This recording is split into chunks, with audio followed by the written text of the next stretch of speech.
We talked about how good Philly looked this preseason. I know it's just the preseason, and highlighted some question marks with the Cowboys defense. Skip, cover your ears.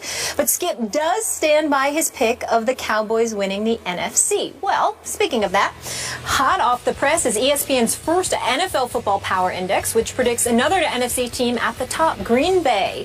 They are at #1 overall, followed by Seattle, Indy, Denver, and New England, rounding out the top 5. Then it's those Cowboys and the Eagles in the 6th and 7th spots. Ryan Clark, still here with us this morning. We're going to zone in on the Cowboys and the Eagles. Mr. Clark, who has the edge? So let's talk about today, right? Sam Bradford, amazing quarterback, extremely accurate. He showed that pinpoint accuracy against the Green Bay Packers last week. Defensively, they're playing a lot better. The pieces they've added in DeMarco Murray, Ryan Matthews are great pieces and fits for Chip Kelly's offense. And then you can throw in Sproles in there and do different things. Defenses can't catch up to them. Today, if they played today in the preseason, under the preseason format, and you had 85 players to put on the field, the Philadelphia Eagles are better than the Dallas Cowboys.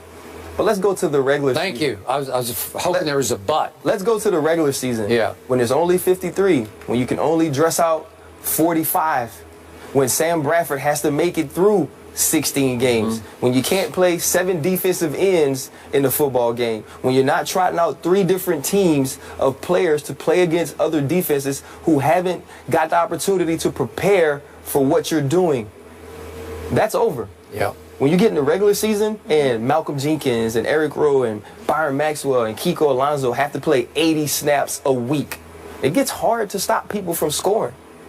When Sam Bradford is beat up, when you keep letting him get hit the way he's been getting hit in this preseason because he's playing every snap, every game, is he going to still be there? You know what's going to be there, though? That Dallas Cowboy offensive line. Yeah. Oh, yeah.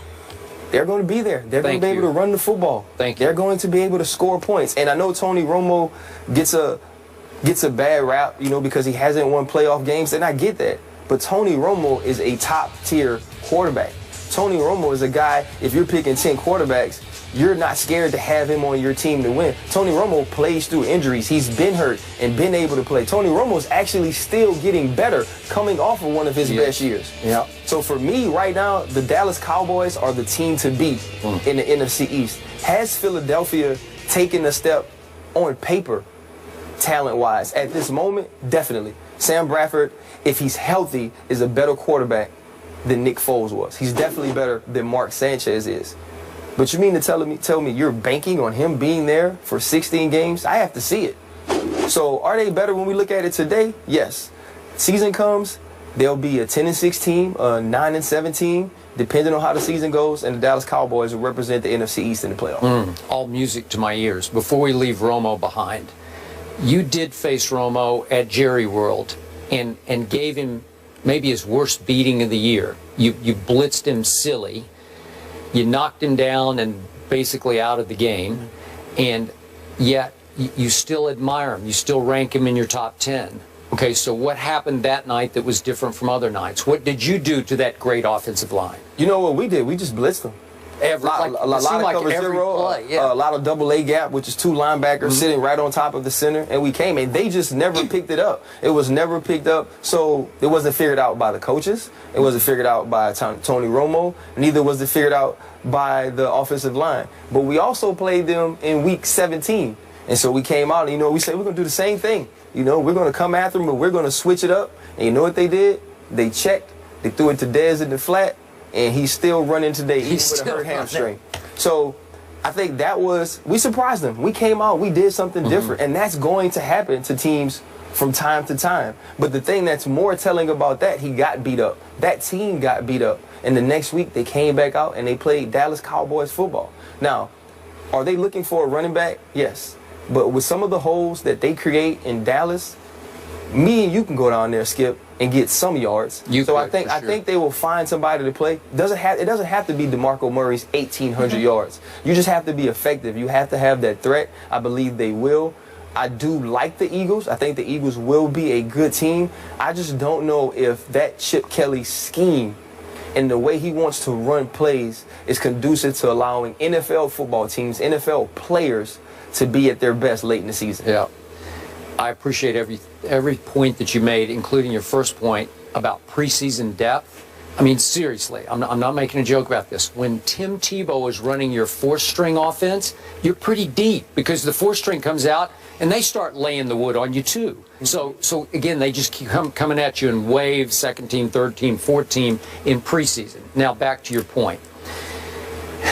As a lifelong Cowboy fan, I've said this many times, I fear these Eagles because Chip has some new toys I did not see coming. I didn't know Nelson Aguilar was going to be this dynamic, this much of an electric game breaker right away. I can just see it. I always tell Molly. The SC rookie. Yeah. When I'm watching preseason, I don't care what the score is. I don't really care exactly how the offense is moving the football. I care about flashes and pops. Flashes and pops. And the big flasher and popper is this guy, Nelson Aguilar, because he is explosive. And he's not afraid. He's dropped a couple, but boy, he's made some plays where he's running through the defense and leaves people standing still, looking over their shoulder. He's been more impressive than Amari Cooper. That he has so far. And Amari was really impressive in their game the other night. I really liked him. Kenyon Barner bounced around a little bit, but all of a sudden, he's a duck. He's an Oregon guy. And as a returner and also blending in a little bit as a specialist on offense, another Sproles type, he's electric. He's a game breaker. So it scares me because they added Miles Austin, and I love Jordan Matthews from Vanderbilt University. Way to go, Commodore. And Jordan's turned into a near star. He may be a star this year. And obviously, Riley Cooper is still there. We know that. But this is a very good football team. Yes. Except for the quarterback. And yeah, here's the difference. If you're asking me right now, and this is the first time in my life I have loved the Power Index. I love you. Way to go, Power Index, because I've always got issues with it. But right now, they've got Dallas at 6 and Philly at 7. I'm good with that. Today, no question. I'm good with that. Just that much. Because Tony Romo is poised to be the MVP this year. You say it's the consensus pick is Andrew Luck. Maybe it's Aaron Rodgers. I think Romo should have been the MVP last year.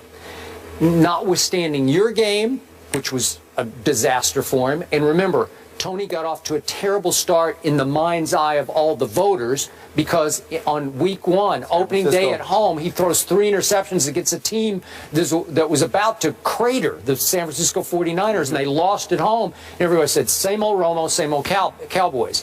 And then, of course, they started to gain momentum. Romo has grown up on and off the football field. I know several people who are close to him, and I just believe he's become a man as a quarterback, as a father, as a husband. Hope I don't eat those words, but I don't think I will. We talked about the no golf yesterday. Yeah, no golf. He finally decided, it's mainly because his back is so bad, the doctor said, you just can't play anymore. So it got taken away from him, and he had to focus full force through the offseason on becoming a real quarterback, not just a gunslinger who can try this or try that. And I think he's had a spiritual rebirth that's really calmed him down on the football field, where he doesn't take as many risks. It's like he's in a comfort zone now. That's not there. Don't worry about it. If Dez is doubled, don't worry about it. Just hit Terrence on the cross. You know, whatever it is. He should have been the MVP on numbers last year, on QBR numbers. He basically lapped the field in QBR last year, even above Aaron Rodgers and Andrew Luck and everyone else. I think that's the big difference. Even if Sam Bradford stays upright for all 16 games and plays pretty well, he is a dart thrower. He can throw those medium-range darts. And even if he does, I think Romo is going to lead the most explosive offense in the National Football League behind the best line in the National Football League. So I just go slight edge to Romo over Bradford, but it's not because I'm disrespecting the rest of the team. This team is loaded. And you talk, I love DeMarco. I wish he were still a Dallas Cowboy. I like Ryan Matthews. That's a pretty good 1-2 pop right there. Definitely. And what's not to like except for quarterback versus quarterback? It comes down to that. And then one quick point. Obviously, I lost Orlando Scandrick. And I have a lot of respect for him, but as I keep telling Molly, he's not Deion Scandrick. It's not prime time. Nope, he's not that guy. So now you're LSU guy. You got to step up. Mo Claiborne. It's his shot. It's his shot to get back in good graces, not only with Jerry Jones, but with Cowboy Nation, because you're that good. You were that good at LSU. I loved him at LSU. He would just take one side of the field and just take it away. What happened to him? I don't know for sure. He lost his confidence, I think, and now he's coming off a bad knee injury, but he's going to have to be that, whatever, what was he, like the 60th? Yeah.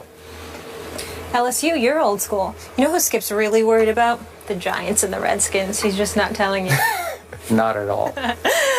Skip, you know who's a star off the field and was on the field? This guy, Ryan Clark. Can I please see some video? There he is. Oh, look at me floating. He knows I remember that play. Too about playing. I believe you saw that flash and pop live, right, Skip? Yeah. About playing in Pittsburgh. Expectations were high for the Steelers. A lot of drama there this offseason. Are they playoff bound? And that's the combo coming up. Stay here.